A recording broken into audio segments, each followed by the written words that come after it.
Hi, I am Dr. Elliot Brinton, and I am a medical doctor. I have my MD degree from the University of Utah. I am trained in internal medicine, and that training I did at Duke University in Durham, North Carolina.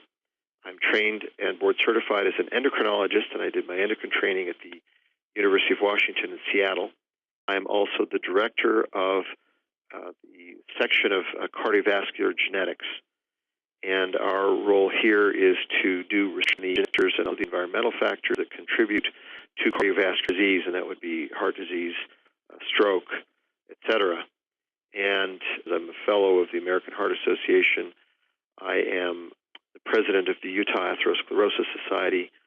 I have a long-standing interest in atherosclerosis and atheroprevention. I want to help prevent heart disease and stroke. I'm trained as an endocrinologist. My primary focus of research and of clinical practice is in management of cholesterol disorders. It has been known for some time now that chocolate has some potentially favorable effects on a number of parameters related to cholesterol and related to other aspects of prevention of heart disease and stroke. We know that oxidation is one of the primary driving forces behind the development of hardening of the arteries or atherosclerosis. Another factor that is very closely related to the oxidation is inflammation. There is evidence that chocolate may have an effect in terms of reducing both oxidation and inflammation.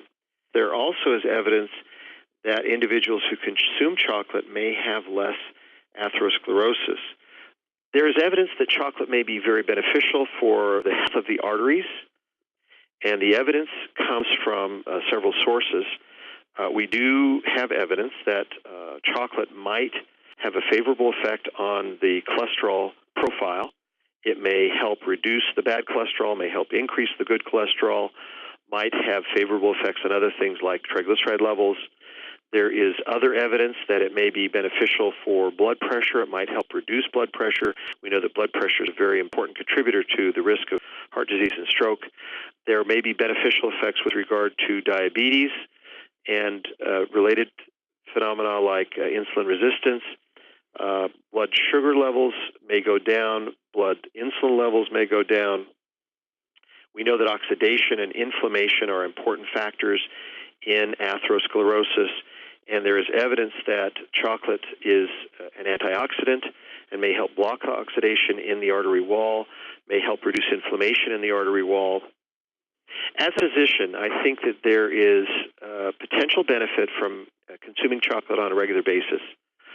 So trying to reduce the intake of fat and sugar at the same time maintaining one's intake of chocolate is a sensible approach. So if you can get your cocoa powder in ways that don't give you quite so many calories, quite so much saturated fat or sugar, intuitively it should be much healthier.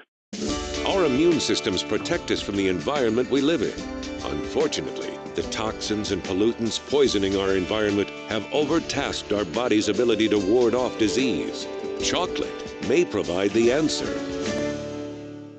My name is Dr. Jeff Bennert, and I'm a board-certified naturopath. My wife and I have had a wellness center for about 13 years in Amarillo, Texas, and I've been involved with natural healing and on the nutritional side for quite a number of years now. And, my passion is to help educate people. Chocolate has been one of the things that has really, I think, has fascinated me. I always look at recent information or recent studies that have been done, as particularly on nutritional supplementation. Chocolate is just one of those feel-good foods that people like to eat, and if we could, educate people on how they can use chocolate as a health benefit, that would just be wonderful. One of the things that I have found is a recent study that was done at Tufts University in Boston.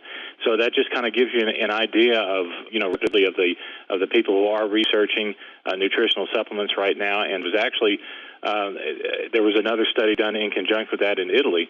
But both studies found that eating what they call flavanol-rich foods like dark chocolate could actually help to lower blood pressure and improve insulin resistance among people that would have hypertension, which is high blood pressure. So that particular study, really prompted, I think, an awareness now nationwide and maybe even worldwide about the health benefits of eating foods like chocolate.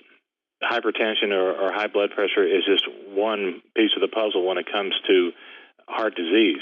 But we have to understand that there's a lot of nutrients and a lot of that are responsible for helping to prevent high blood pressure, helping to prevent heart disease. And there are several nutrients or active compounds in chocolate that are all beneficial in doing this, that can actually help you to achieve that goal of maybe good heart health. Protein, for instance, is not a trans fat that is harmful to you, but actually saturated. We have vitamin E, which is a fat-soluble vitamin, and of course that's essential for the membranes. But once we have calcium, phosphorus, magnesium, these are minerals that are still not just for strong bones and teeth, which is what we usually hear about, but it's actually to help to calm the body down. The ionic minerals help to balance the body's pH levels so that the systems of the body work better. And those particular minerals are crucial in helping to lower blood pressure. It's also great for building muscles. Remember, the heart's a muscle. You also have the antioxidant potential, the flavonoids, the different catechins that are in there that are polyphenols that help the body to produce this antioxidant effect, so you can reduce oxidative stress, free radical damage. So there's a lot of things that we don't think about or not aware of with chocolate that can be very beneficial. When we talk about chocolate, I have a real strong opinion about the immune system and rebuilding. And when I look at whole food supplements like chocolate, I want to use foods and supplements that will help to rebuild or strengthen or bolster people's immune systems. Any of the compounds that you find in the whole food substance out there, like cocoa, like chocolate, are going to contain polyphenols and the catechins. These are the different compounds that are actually responsible for the anti-aging aspect of the body to fight free radical damage. And all this adds to building the immune system. It actually strengthens the immune system. There is a compound in chocolate called PEA, phenylethylamine, and that has been known as a mood elevator for sure. And that has been used as a compound by itself, an extract from chocolate, to actually to help somebody, even with ADD, for instance, ADHD. Can be a help there. We've seen research on that. We've also seen it with helping with migraines or PMS. Chocolate has a long history as a very popular food in many cultures. That even includes as far back as the Aztecs and the Mayans. And even today, chocolate is considered a luxury food, and you should eat it sparingly because it can contribute to things like obesity, like we talked about. But just remember that with chocolate, it's the sugar that is the health problem, the health challenge.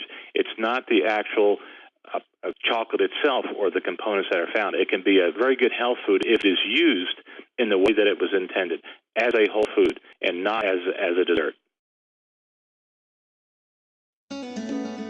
We've just heard from 4 accredited health professionals who've dedicated their lives to researching new and better ways to live healthier.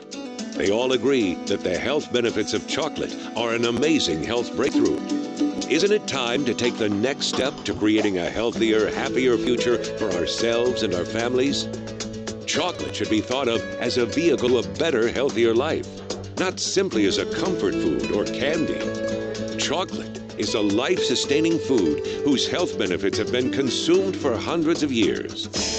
Chocolate, the sweet taste of optimal health.